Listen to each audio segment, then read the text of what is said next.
네, 여러분 반갑습니다. 저는 창원 용호고등학교에서 일반사회 교사를 하고 있는 박병준이라고 합니다.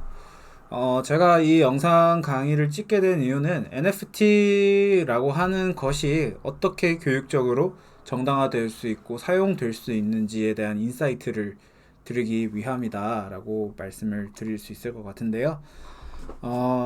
NFT를 이제 다루면서 이제 어떤 식으로 좀 교육적으로 활용을 하는지에 대한 사례 소개, 그리고 NFT를 민팅하는 과정 같은 것들을 스텝 바이 스텝으로 조금 말씀을 드리려고 합니다.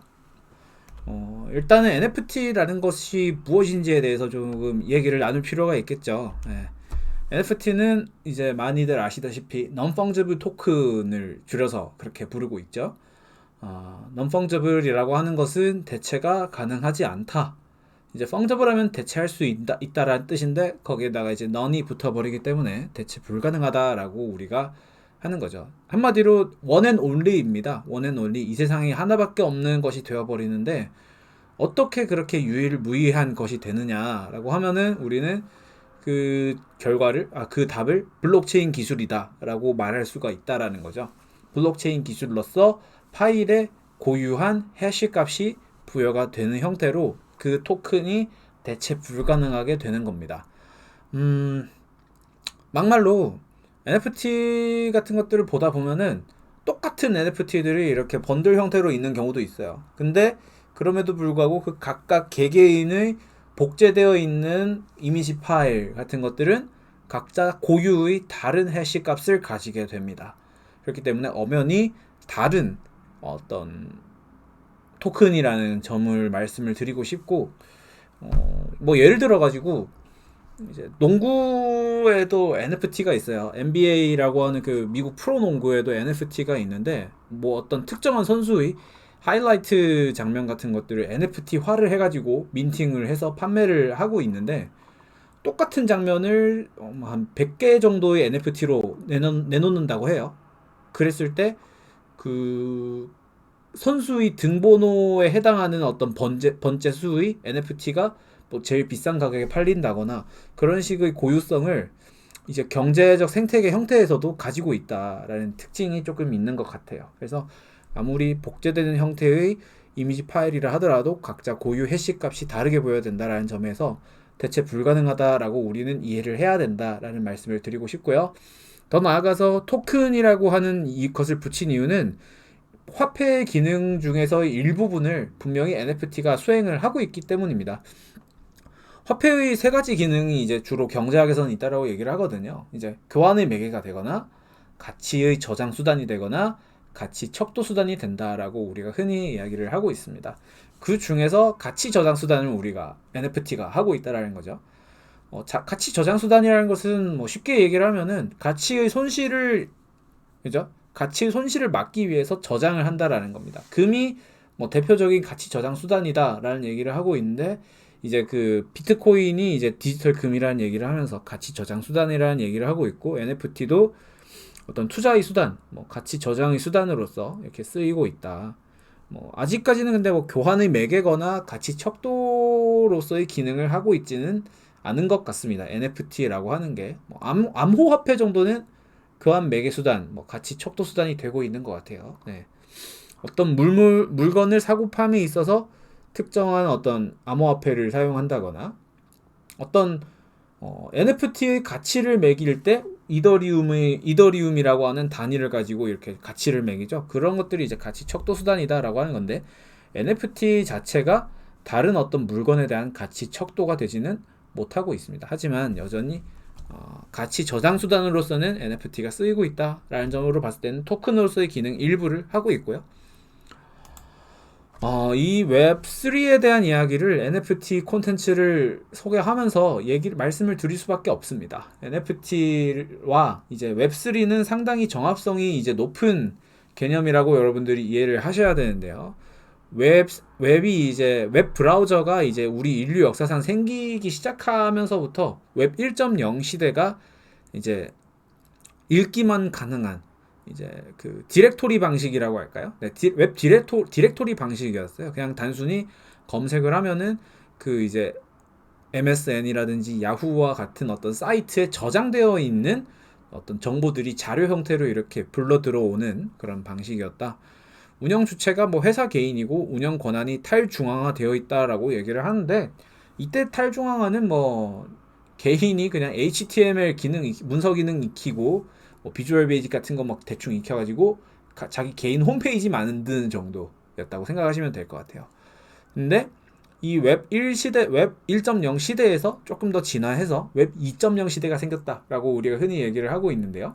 이 웹 2.0에서의 소통 방식은 단순히 웹 1.0에서의 웹 디렉토리 검색 방식을 넘어서서 이제는 소비자들이 거기에다가 자기 생각을 남기고 소통을 하는 기능까지도 구현을 하고 있다는 거죠. 우리가 제일 지금 잘 알고 있는 소통 방식입니다. 우리는 페이스북에 자신의 어떤 포스팅을 하기도 하고 자신이 글에 포스팅한 것을 다른 사람의 댓글 그리고 댓글에 좋아요 등을 누르는 식으로 소통을 하고 있죠. 하지만 운영 주체가 확실히 웹 1에 비해서는 확실히 거대 플랫폼 중심으로 흘러가고 있다라는 거고요. 인프라가 여기서는 개인 컴퓨터에 저장하는 방식이 아닙니다. 여러분들도 아시겠지만은 이제 클라우드를 쓰고 있죠. 네. 단순히 이제는 하드디스크에 어떤 본인의 파일을 저장하는 방식이 아닌 온라인 클라우드 서버에 본인의 어떤 구글 슬라이드라던가 마이크로소프트 파워포인트라던가 기타 뭐 구글 폼즈라던가 같은 것들을 저장하고 있고요. 모바일의 어떤 인프라가 구현이 주로 되고 있죠. 우리는 페이스북을 물론 컴퓨터로 할 수 있지만 모바일 폰으로 많이 하고 있고, 인스타그램도 여러분들은 이제 DM 같은 거 모바일로 많이 보내실 겁니다. 운영 권한이 그래서 웹 1 시대에 비해서는 훨씬 중앙화가 되어 있다라는 겁니다. 근데 이 중앙화가 문제가 있었죠. 중앙화된 어떤 거대 플랫폼이 데이터 독점과 같은 것들이 이제 문제가 되면서 생겨난 개념이 웹 3.0, 웹 3라고 볼 수가 있을 것 같습니다.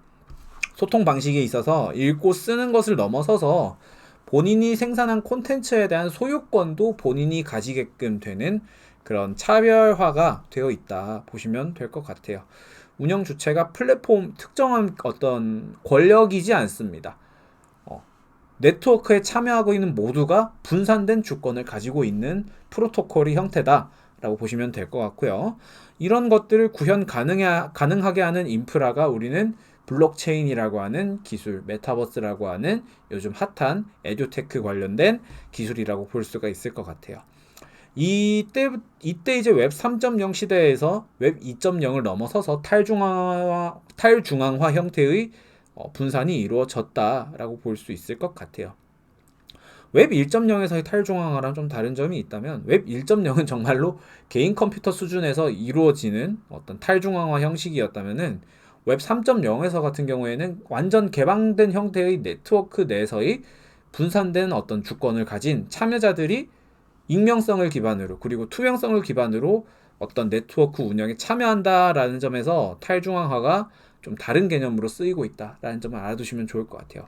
이런 탈중앙화의 형태로서 NFT가 거래되고 있다라는 말씀을 드리고 싶습니다. 그래서 NFT 같은 경우에는 실명 기반이 아니다. 기본적으로 실명 기반의 소유권을 전제하고 있지 않습니다. 네. 물론 각자의 소유권은 존재를 하고 있지만, 투명하게 존재를 하고 있지만, 역시 익명성을 기반으로 이제 우리가 소유권을 가지게끔 할 수 있다라는 어떤 특징을 조금 말씀을 드리고 싶고요.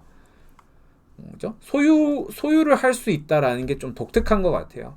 뭐 예를 들어서 음원 스트리밍 같은 것들을 생각해 보시면, 아티스트랑 스트리밍을 하는 업체들 간의 수익 분배 같은 것들을 보면은 거대 플랫폼이 많이 가져가는 경우가 많잖아요. 하지만 이 NFT 기술을 활용을 하게 되면은 아티스트가 NFT 형태로 내 음악을 민팅을 하게 되면은, 이제 제작을 하게 되면은 그에 대해서 판매를 했을 때의 수익을 본인이 가져갈 수가 있다라는 거죠. 네트워크 속에서의 참여를 통해서. 그런 특징이 있다. 그런 어떤 NFT의 어떤 탈중앙화 내지는 분산된 주권성을 조금 간접적으로 체험해 보게 하는 NFT 공모전을 제가 다니고 있는 학교에서 이렇게 좀 진행을 했었습니다.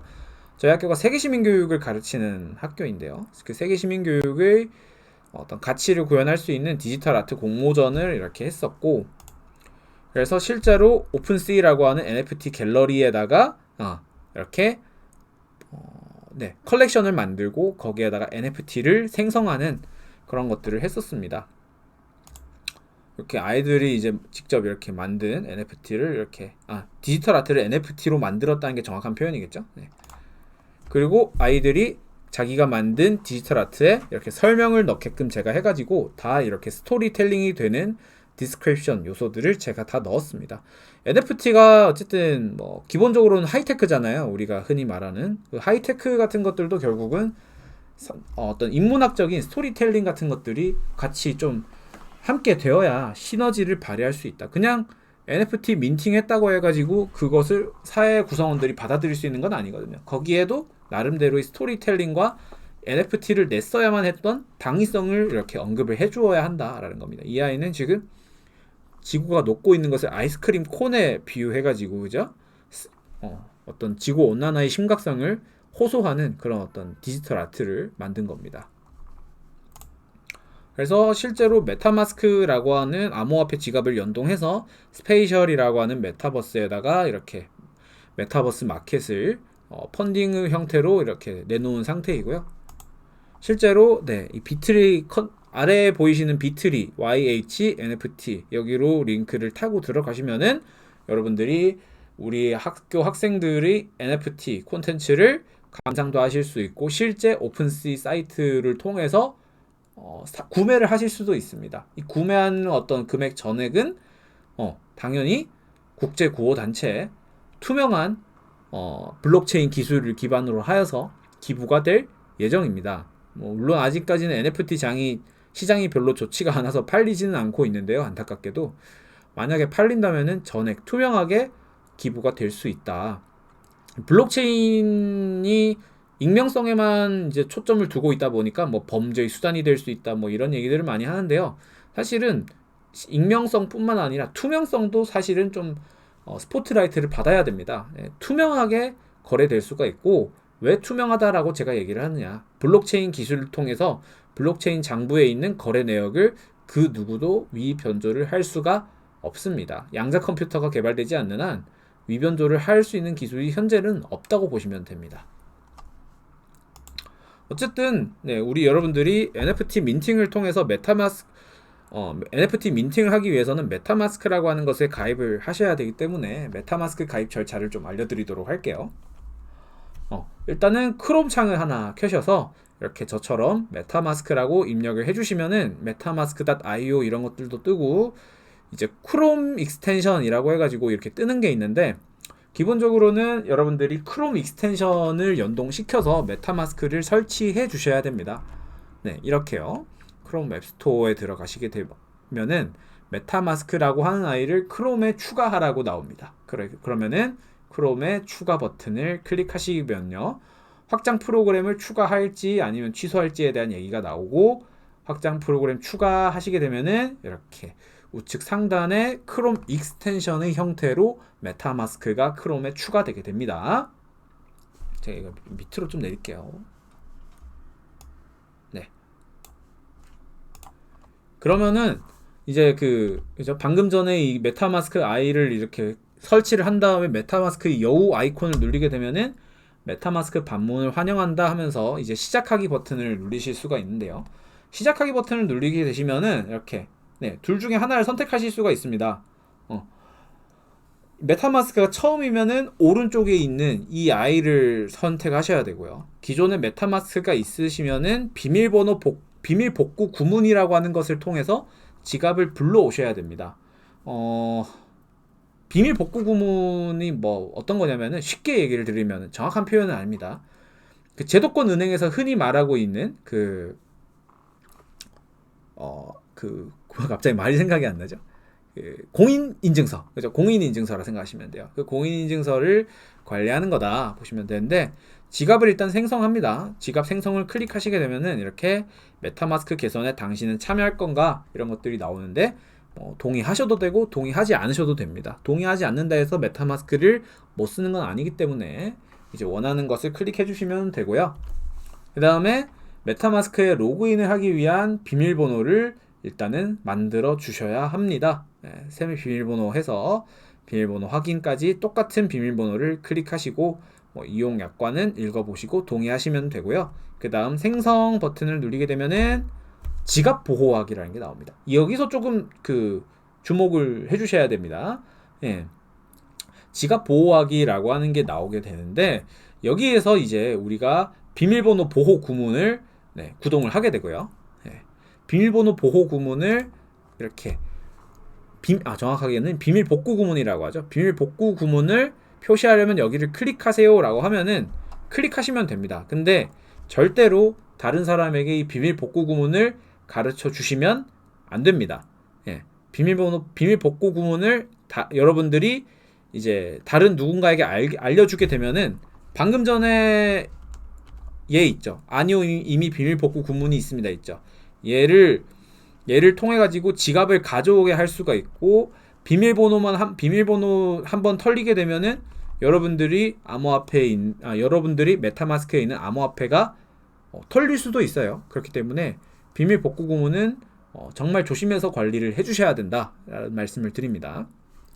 그러면은 12개 정도의 키워드가 이렇게 나와요. 저는 빨간색으로 이렇게 가려놨는데 아마 여러분들은 12개 정도의 단어가 이렇게 쭈르륵 나올 겁니다. 얘를 순서대로 적어 놓으셔야 돼요. 순서대로 반드시 순서를 지키셔서 적어 놓으셔야 합니다.